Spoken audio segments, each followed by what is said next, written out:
दुनिया की अजीब शादियों की परंपरा। Number 1, Italy. जैसे हमारे देश के बाराती का स्वागत करने के लिए लाखों रुपए खर्च किए जाते हैं, इटली में वैसा कोई कॉन्सेप्ट नहीं है। इस देश के लोगों का मानना है कि बाराती में किसी पर लड़की वाले का बिना मतलब पैसा खर्च करना ठीक नहीं है। यहाँ के लोगों की सोच ही अलग है। इसीलिए दोस्तों, आपको जानकर हैरानी होगी कि इस देश में बाराती को सिर्फ 5 बादाम खिलाकर उनका स्वागत करते हैं। जी हाँ, सिर्फ 5 बादाम खिलाया जाता है और उसके बाद शादी खत्म होते ही सब अपने घर चले जाते हैं। और बता दें, इटली देश में मंगलवार और शुक्रवार को शादी नहीं होती। Number 2, Mongolia. इस राज्य के कुछ अंदरूनी इलाकों में लड़के और लड़की द्वारा चाकू से अंडे को फोड़वाया जाता है। ऐसा माना जाता है कि जब तक अंडे से ठीक चूजा ना निकले, तब तक दोनों के शादी की तारीख तय नहीं होती। वहीं ठीक चूजा ना दिखने पर अंडों को फोड़ने का क्रम चलता रहता है। नंबर 3, इंडोनेशियाई। इस राज्य की बात करें तो शादी की परंपरा सुनकर तो हिल ही जाएंगे। यहां नए कपल को शादी के 3 दिनों तक टॉयलेट इस्तेमाल करने की आजादी नहीं होती। उन्हें कम खाने को कहा जाता है और 3 दिनों बाद ही वो आम दिनचर्या में लौट पाते हैं। Number 4, Sweden. ये परंपरा सुनकर आप हंस के पागल हो जाओगे।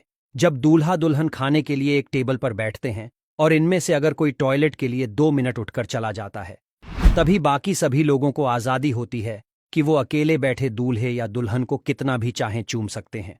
Number 5, Romania. रोमानिया में जिस लड़के लड़की को शादी करना होती है, वो बिना किसी को बताए भाग जाते हैं। अकेले 2 से 3 दिन साथ में रहते हैं और दुनिया वाले उन्हें दंपति करार दे देते हैं।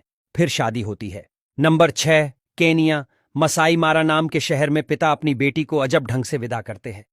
वो उसके मुंह और छाती पर थूकते हैं। उसके बाद जब लड़की अपने पति के साथ जाने लगती है तो पीछे पलटकर नहीं देखती। Number 7, Germany. जर्मनी राज्य में पोल्ट्रा बैंड नाम की एक परंपरा अपनाई जाती है। इसमें बर्तनों से लेकर कई चीजों को तोड़ना फोड़ना होता है। Number 8, Brazil.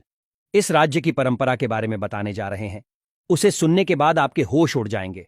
असल में दोस्तों, जब शादियां होती हैं तो लड़के के कपड़े फाड़ दिए जाते हैं। जैसे ही लड़के की एंट्री होती है, लड़के के दोस्त ही इसके कपड़े को फाड़ने लग जाते हैं। लड़का इतना महंगा कपड़ा पहन के जाता है और उसके दोस्त उसको फाड़ देते हैं। लड़के के बाद उन्हीं कपड़ों को शादी में बेचा जाता है।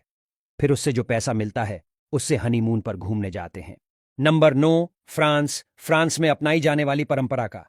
यहां लड़की वालों को शादी में बचे खाने को टॉयलेट सीट के अंदर डालना होता है। इसके बाद इस सीट को पति पत्नी के कमरे में रख दिया जाता है। उन्हें जबरदस्ती इस सीट से बचा खाना एक बार निकालकर खाना होता है। ऐसा किए बिना उन्हें अकेला नहीं छोड़ा जाता। इसमें से कौन सी परंपरा ज्यादा मजेदार थी, कमेंट में जरूर बताएं। और क्या आपके यहां भी कुछ अलग परंपरा हती है? कमेंट में आकर जरूर बताएं। और ऐसी वीडियो के लिए पेज को लाइक और वीडियो को शेयर